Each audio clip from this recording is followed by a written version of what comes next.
जंगल की गहराइयों में, जहां बुलंद दरख्तों की छांव गहरे साये में गिर जाती थी और जंगल की जिंदगी में दुनिया की आवाजें पीछे रह जाती थी, वहां एक दाना और होशियार शेर और एक चालाक और शैतानी लुमड़ी रहते थे। शेर का नाम लियू था, जो जंगल का बादशाह माना जाता था। उसके सुनहरे मुंह और ताकतवर दहाड़ने की आवाज सब जानवरों के दिलों में खौफ डाल देती थी। वो अपनी कुव्वत और अद के साथ जंगल की बादशाही करता था। इसके पैरों के नीचे जंगल की जिंदगी और दुनिया उसकी अक्ल का एहतराम करती थी। लियू के बरक्स, लुमड़ी का नाम फेलिक्स था। वो जंगल की माहिर धोखेबाज थी।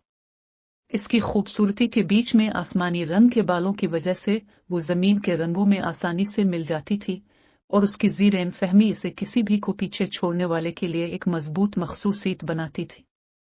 वो शायद ताकतवर नहीं थी और न ही तेज, मगर उसकी ज़ीरक अक्ल उसे किसी को भी शिकस्त देने के लिए मजबूत बनाती थी। एक बार खुश्क साली ने जंगल को गिरफ्त में लिया।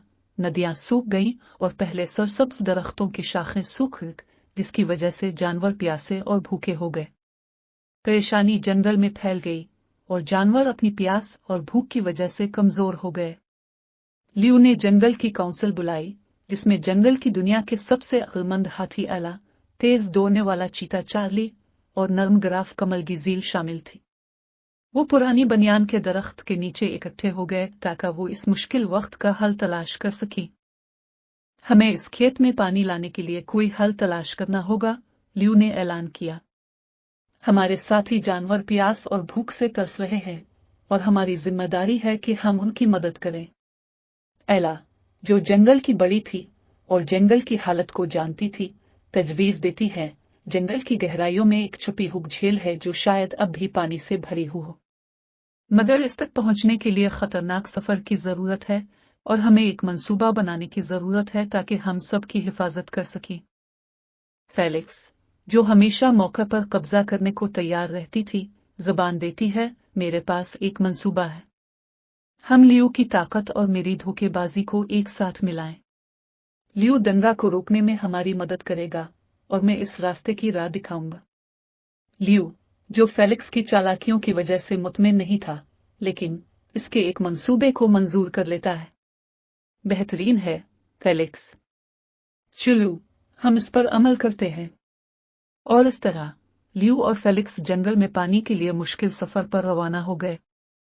लियू ने छोटे जानवरों को डराने के लिए बुलंद देवर की आवाज का इस्तेमाल किया और फेलिक्स ने मुश्किलात से बचने के लिए अपनी सूंघने की हिस्स और छुपे हुए रास्तों को इख्तियार किया।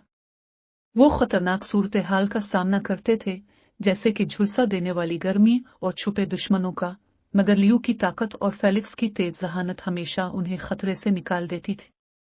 तवील और मुश्किल सफर के बाद वो बड़ी मुश्किल से पानी की छपी आग झील तक पहुंचे। वहां पानी शफाफ और चमकदार था। जानवर खुशी से प्यास बुझाने लगे और अपनी ताकत को दोबारा पाने लगे। लियू और फेलिक्स की इस कामयाबी के बाइस जंगल के जानवर खुश हो गए। जानवर अपने इत्तेहाद का जश्न मनाने लगे और समझ गए कि हर एक को कुछ कीमती सलाहियतें हासिल हैं।